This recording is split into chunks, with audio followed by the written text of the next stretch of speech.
Long ago, in a quiet, secluded village, where the dense forest enclosed its borders like a living fortress, there stood an ancient convent that exuded an aura of solemn reverence. The village, untouched by the corruption of the outside world, thrived in its faith, its people devoutly religious, finding solace in their prayers and the ever-watchful presence of the sisters who resided within the stone walls of the convent. To them, the convent was a beacon of purity, an unshakable pillar of divine grace. Yet, unknown to the villagers, hidden beneath the shroud of their unwavering trust, a sinister force festered in the darkness of the convent's corridors, slithering unseen, whispering in the silence of the night. At the heart of this sanctuary was Sister Agnes, the esteemed head nun, whose ethereal beauty and commanding presence drew many to the church. Her voice was like the echo of a heavenly hymn, her gaze piercing yet soothing, her words dripping with wisdom that inspired both awe and devotion. The villagers adored her, hung on to her every word, and revered her guidance as if it came from the heavens themselves. But Sister Agnes was no ordinary nun. Behind the veil of her grace, behind the warmth of her smile, lay a heart consumed by hunger, not for divine salvation, but for power.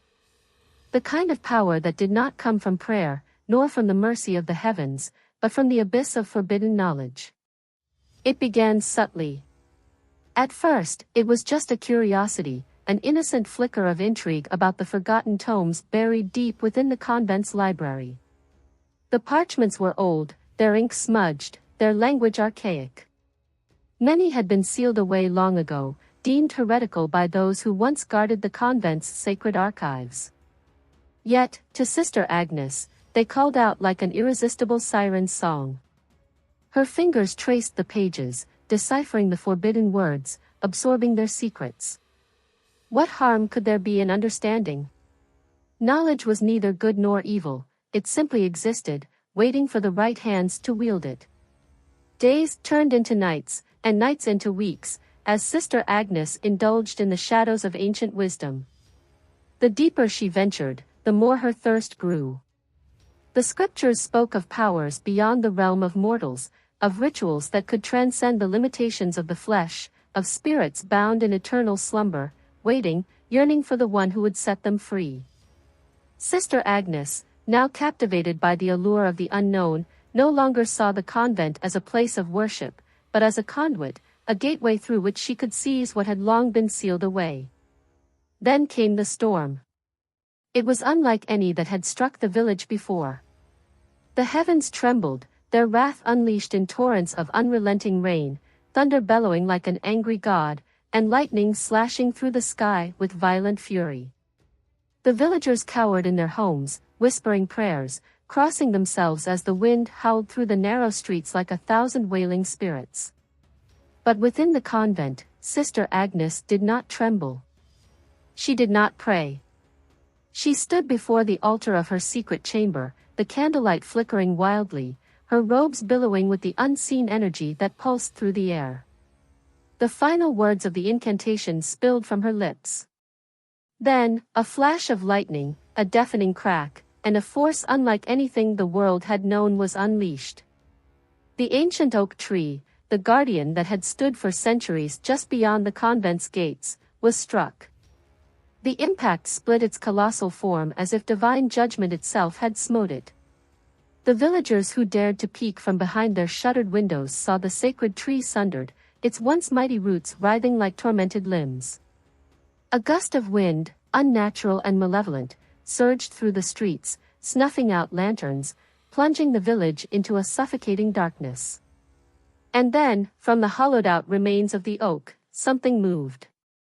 A shape, amorphous yet defined, a writhing specter of pure malice, slithered from the heart of the tree like a nightmare brought to life.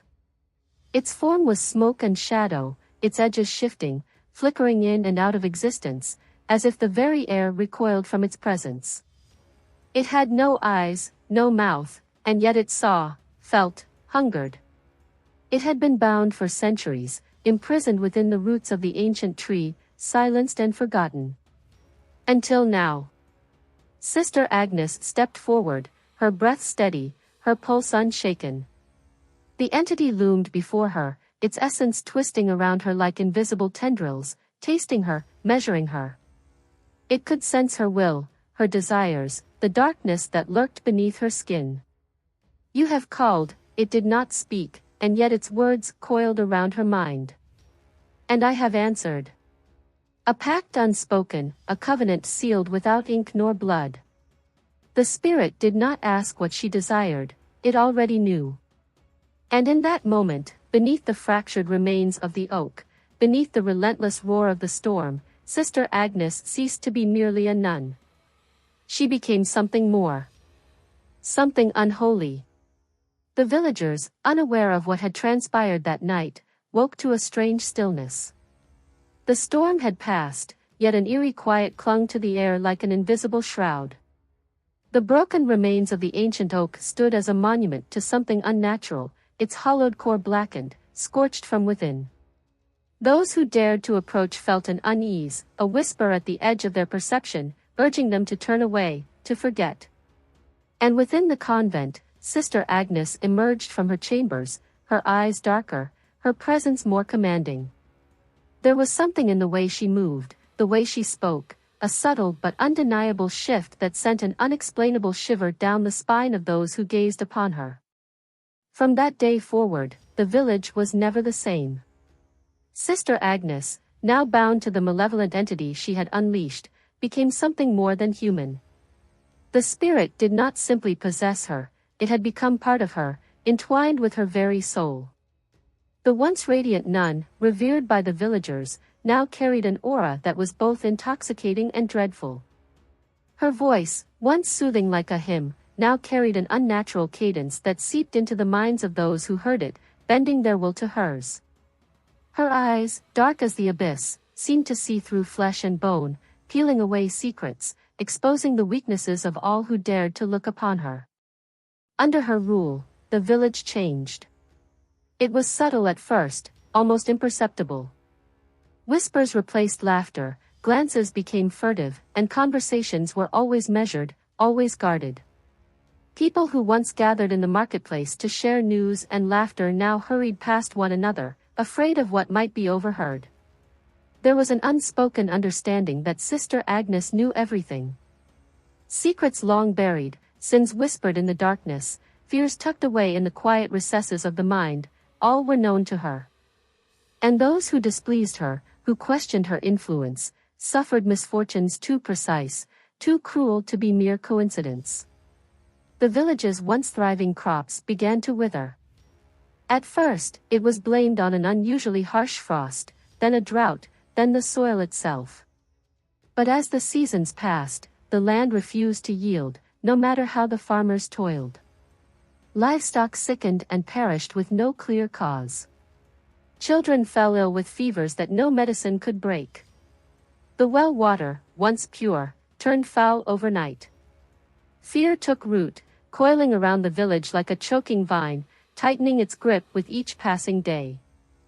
At the center of it all stood the convent, untouched by the decay that consumed the village. Its gardens flourished with unnatural vibrance, its walls stood pristine against the elements, and its torches burned without ever needing to be relit. The sisters, once a beacon of kindness and piety, now moved through the village with a solemn, ghostly presence. They spoke little, but their gazes carried weight, their mere presence enough to send shudders through even the bravest of men. Rumors spread beyond the village, carried on trembling lips to neighboring towns. Stories of the evil nun who could hear thoughts, who commanded a force unseen, who held the village in her grip like a clenched fist. Some dismissed them as mere superstition, old wives' tales spun from fear. But others, those who had seen the village with their own eyes, whispered in hushed voices, warning travelers to stay clear of the cursed land, lest they, too, fall under the nun's spell. Yet, for all the terror she inspired, none dared to stand against Sister Agnes. The villagers lived under her shadow, shackled by their fear, their voices stolen by the knowledge that she was always watching. Until one day, a stranger arrived. Eliza had come to the village seeking refuge, unaware of the darkness that loomed over it. She was young, sharp-minded, and unshaken by fear. Her mother had died in childbirth, her father taken by fever when she was a child. She had survived on her own, learning the ways of the world through observation, through resilience, through a quiet, burning determination that had kept her alive in places where others would have perished. She noticed the signs immediately, the way the villagers avoided eye contact, the hushed voices, the air thick with unspoken dread. It did not take long before she heard the name spoken in trembling breaths. Sister Agnes. Eliza was no fool. She listened. She pieced together the fragments of stories, the inconsistencies, the tales of misfortune that always seemed to strike those who resisted the nuns' influence. She watched the sisters move through the village, their expressions empty, their eyes hollow. She saw how the villagers bowed their heads when passing the convent, as though to avoid drawing attention to themselves. She saw the fear, and it disgusted her. But more than that, it intrigued her. What power did this woman wield? What force had turned an entire village into prisoners within their own homes? And, more importantly, how could it be stopped? Eliza was not reckless. She knew that to challenge Sister Agnes outright would be a death sentence. Instead, she chose patience. She began by speaking with those who had little left to lose, the old, the sick, the grieving. Those whose fear had been worn thin by suffering. It was through them that she learned of the storm, of the oak tree, of the shadow that had emerged from its broken remains. A spirit. The thought sent a chill down her spine, but she did not let it deter her. She had grown up listening to stories of the old world, of spirits that could be bound, of curses that could be broken. If Sister Agnes had drawn her power from a pact, then surely, that pact could be undone. Eliza sought out the village's oldest records, poring over texts in the abandoned library, searching for anything that might give her an answer. Days turned into weeks, and in that time, she learned of an ancient relic, an amulet of silver, blessed by the patron saint of the village, said to have once driven out a great evil centuries ago. The records spoke of it in riddles, of how it had been forged from or found deep within the heart of the forest, where the land was untouched by man. If such an amulet could be crafted again, if it could be consecrated, then perhaps it could sever the bond between Sister Agnes and the spirit. But silver was rare. And the journey to find it would not be easy. Eliza knew that to set foot beyond the village into the untamed forest was to risk her life. The trees stretched endlessly, their shadows deep, their silence oppressive. The land was treacherous, filled with hidden pitfalls, wild creatures that did not welcome intruders, and whispers, voices that did not belong to the living. Yet, she had made her choice. She would not stand idly by while an entire village cowered in fear. With nothing but a pack of provisions, a dagger strapped to her belt, and the resolve burning in her chest, she set out into the wilderness, leaving behind the whispers of those who feared she would never return. But Eliza had never been one to turn back. The journey into the heart of the forest was not one of simple hardship but of relentless torment. The deeper Eliza ventured, the more it became evident that something unnatural had taken root in the land. The trees stood unnaturally tall, their skeletal branches twisting toward the heavens as though clawing at the sky. The air was thick with an eerie stillness, the silence pressing against her like a suffocating weight. Even the animals of the wild, those that should have been lurking in the underbrush, seemed to have abandoned these parts, as though some unseen force had driven them away. The villagers had spoken of the cursed woods, warning her of its treacherous nature. They spoke of hunters who had never returned, of men who had wandered too far and came back whispering in tongues, their eyes hollow with madness. But Eliza was undeterred. She had no choice. She needed the silver, and she needed it before the grip of Sister Agnes tightened further, before the village sank too deep into the clutches of the malevolent force. The path was merciless. The ground was uneven, riddled with jagged rocks and tangled roots that seemed almost alive, twisting to ensnare her steps. The deeper she ventured, the colder it became, the warmth of the village long forgotten. Shadows moved in the corners of her vision, whispers brushed against her ears, voices that did not belong to the living. She pressed on. Days bled into nights, and the hunger gnawed at her, but she could not afford to stop for long. Sister Agnes would soon sense something was amiss. There were moments, fleeting but undeniable, when she felt the nun's presence reaching for her, as though stretching through the very fabric of the air. A whisper in the wind. A shadow stretching too long beneath the moonlight. A flicker of movement just beyond the trees. She could not afford to be caught. Her only comfort was the knowledge that she was getting closer. The old texts had spoken of a place beyond the river, where the land bore the remnants of something ancient. Silver veins ran deep beneath the rocks, untouched, waiting. It was there she had to go. But she was not the only one who walked these woods. The first night beyond the river, she saw it. A shape, too tall, too thin, moving between the trees. It did not walk, it glided, its limbs bending at unnatural angles. It did not belong to the forest. It belonged to the thing that now ruled the convent. Eliza gripped the dagger at her side, her pulse pounding in her ears. It was watching. She did not sleep that night. The next day, she reached the mines. Or rather, what remained of them. It was a place of ruin, the ground broken and disturbed, the remnants of old tools rusted and forgotten. But beneath the rubble, beneath the weight of stone and time, she found what she sought. A vein of silver, dull yet unmistakable.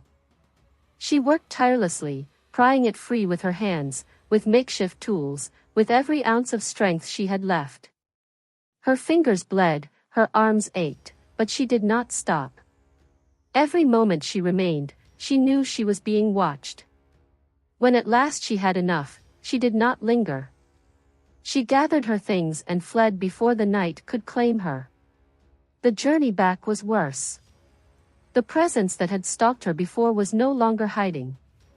She could hear it now, whispering her name in a voice that was not a voice, crawling through the darkness just beyond her sight. It was the spirit, she realized, the entity that had bound itself to Sister Agnes. It knew what she carried, and it would not let her leave. The final night, as she neared the edge of the forest, it came for her. The air turned to ice, the trees trembled though there was no wind, and the darkness thickened like tar. A shape emerged, tall, grotesque, shifting in and out of reality, its face a hollow abyss.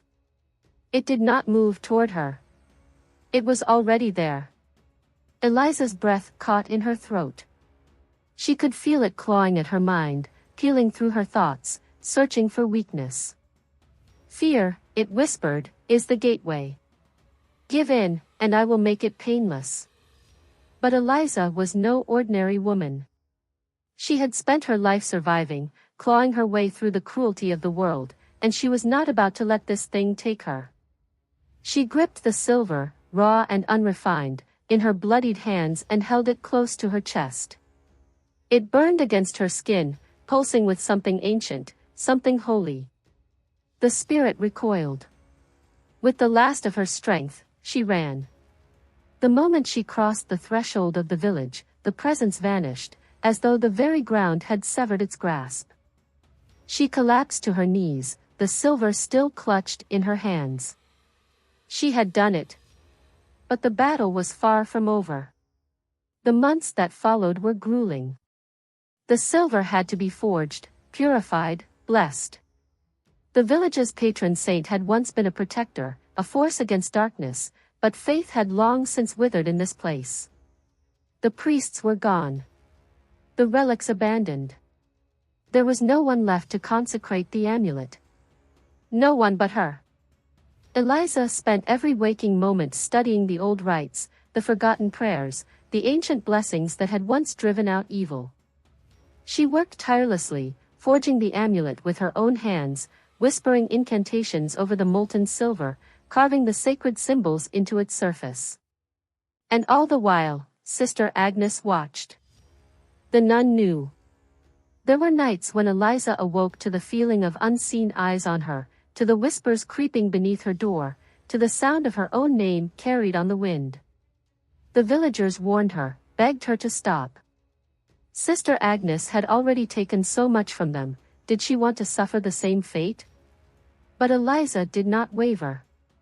On the final night, as the storm raged once more over the village, she stood before the flames, the amulet complete.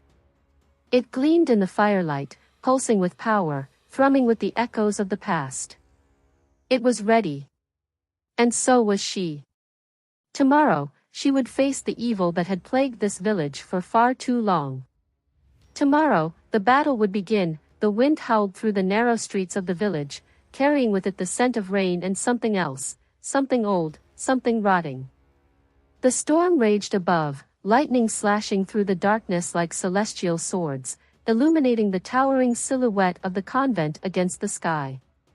The heavy wooden doors groaned on their hinges as Eliza pushed them open, stepping into the forbidden sanctum where no villager had dared tread in years. The air inside was suffocating, thick with the scent of burning wax and something acrid, something wrong. Shadows stretched unnaturally across the stone walls, writhing as if they were alive, as if they were watching. At the far end of the grand hall, beneath the towering iron cross that had long since lost its holiness, stood Sister Agnes. She did not look human anymore. Her once beautiful face had withered, her skin taut and ashen, her eyes two endless voids that swallowed the dim candlelight. Her habit, once pristine, was now a ragged thing that clung to her like the last remnants of a humanity long forsaken. The spirit had consumed her. She was no longer merely possessed, she was the vessel, the incarnation of something that should never have been set free. "You should not have come," Sister Agnes said, though her lips did not move. The voice filled the chamber, reverberating through the stone, a chorus of echoes that belonged to no single throat. Eliza tightened her grip on the amulet. It pulsed with a warmth that defied the icy chill creeping through the convent. She took a step forward, her resolve solid as the very earth beneath her feet. "This ends tonight," she said, her voice steady, unwavering. Sister Agnes tilted her head, an unnatural motion that sent a sickening crack through the room. The shadows on the walls quivered. The candles flickered violently. The air itself shuddered. "You are brave," the voice whispered. "Brave, but foolish. Do you think your trinket can undo what has already been written? Do you think you can unmake a covenant sealed in blood and soul?" Eliza did not answer. Instead, she raised the amulet, its silver surface gleaming as lightning flashed through the high-arched windows. The storm raged outside, as if the heavens themselves bore witness to what was about to unfold. Sister Agnes moved. Or rather, she did not move, she vanished and reappeared, as though the space between had folded upon itself, placing her mere inches from Eliza in the blink of an eye. A clawed hand shot out, grasping for her throat, but Eliza was faster. She thrust the amulet forward, and the moment it touched the nun's decayed flesh, the air erupted with a deafening scream. Agnes recoiled, her form flickering like a candle about to be snuffed out. The shadows on the walls convulsed, stretching and twisting in agony. The floor beneath them cracked, fissures spreading outward like veins, as the entire convent trembled with fury. Eliza pressed forward. The amulet burned brighter, the silver turning molten hot in her grasp, yet it did not harm her. It was light against darkness, fire against void. The spirit inside Sister Agnes shrieked, a sound that was not of this world, a sound that threatened to tear the very fabric of reality. "I will not be undone," the voice roared, the nun's form contorting, twisting as though the bones inside her were breaking and mending all at once. Eliza did not relent. She poured every ounce of her will into the amulet, channeling the prayers she had learned, the ancient rites she had studied.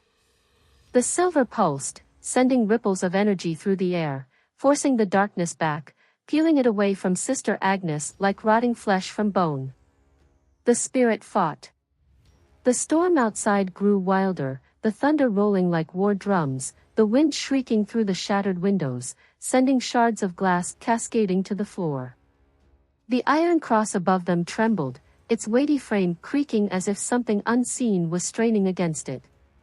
Sister Agnes let out an inhuman cry as the spirit was ripped from her, its dark tendrils flailing wildly, grasping for anything, anyone. The shadows on the walls screamed, their distorted faces twisting in agony as they were dragged toward the center of the room, toward the amulet's light. Then, with one final, ear-splitting crack, the spirit was torn from its host. A vortex of darkness spiraled into the air, writhing, shrieking, clawing at the stones of the convent as it was pulled backward, back toward where it had come from.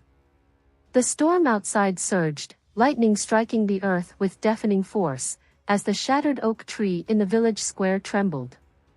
With an explosion of unnatural energy, the spirit was wrenched from the convent, sucked back into the hollow of the ancient oak.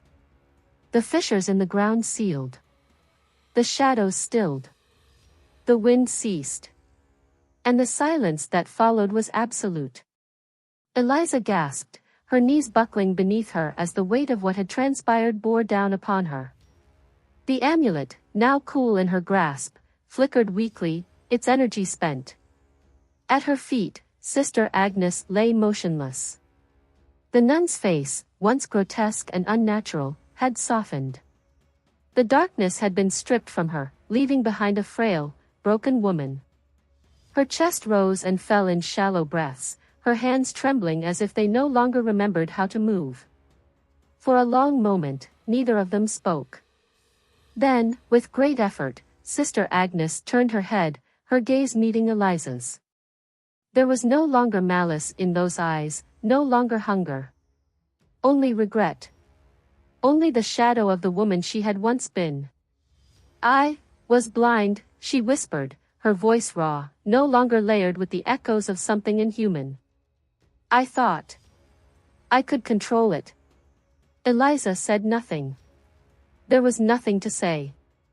A single tear rolled down Sister Agnes's cheek as she exhaled one final, shuddering breath. And then she was still. The storm had passed. When Eliza stepped out of the convent, the first rays of dawn were breaking through the thick veil of clouds. The village was silent, as if holding its breath.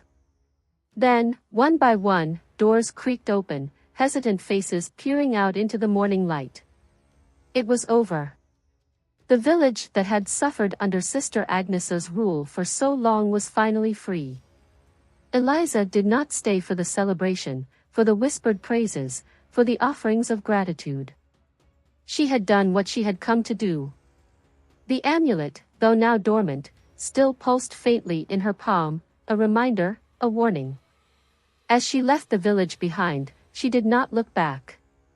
Some evils could be defeated, but they were never truly gone. And some battles were never truly won. The village, once choked by fear and darkness, slowly began to breathe again.